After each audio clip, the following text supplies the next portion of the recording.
വിദ്യാർത്ഥി പ്രസ്ഥാനമായ AISF-ലൂടെയാണ് CA അരുൺകുമാർ പൊതുരംഗത്തെത്തിയത്.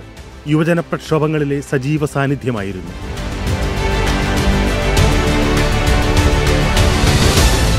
മാവേലിക്കര തിരിച്ചുപിടിക്കാൻ CPI ഇക്കുറി നിയോഗിച്ചിരിക്കുന്നത് യുവ പോരാളിയായ CA അരുൺകുമാറിനെയാണ്. സിറ്റിംഗ് MPക്കെതിരെ മണ്ഡലത്തിലുള്ള വികാരവും യുവജനങ്ങളുടെ പിന്തുണയും ഇക്കുറി പാർലമെന്റിൽ എത്തിക്കുമെന്നാണ് LDFും CPIയും വിശ്വസിക്കുന്നത്.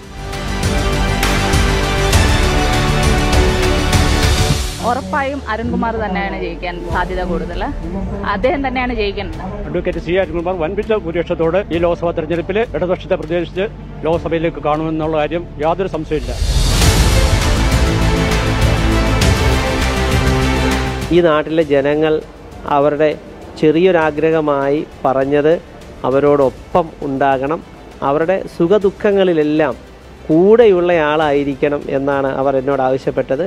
ഞാൻ ആ ഉറപ്പ് ഈ മാവേലിക്കരയ്ക്ക് ആവോളം കൊടുത്തിട്ടുണ്ട്. ഈ നാടിനോടൊപ്പം എത്ര കണ്ട് ഈ നാടിനെ സേവിച്ചാലും ഇവരൊക്കെ തന്ന ഈ തെരഞ്ഞെടുപ്പ് സമയത്ത് ഒരു 10-60 ദിവസക്കാലം ഈ നാട് തന്ന ഒരു വലിയ സ്നേഹമുണ്ട്. അതൊന്നും എന്നെപ്പോലെ ഒരു ചെറിയ പ്രായത്തിലുള്ള ഒരാൾക്ക് ഒരിക്കലും മറക്കുവാൻ കഴിയത്തില്ല. അതിനകത്ത് ഒരുപാട് കാര്യങ്ങൾ എൻ്റെ മനസ്സിൽ അഡ്രസ്സ് ചെയ്യപ്പെട്ടിട്ടുണ്ട്.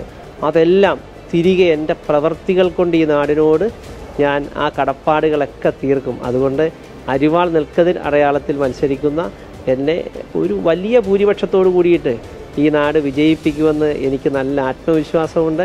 ഈ നാടൊന്നാകെ അങ്ങനെ എന്നോട് പറഞ്ഞിട്ടുണ്ട്. അതുകൊണ്ട് വിജയം സുനിശ്ചിതമാണ്.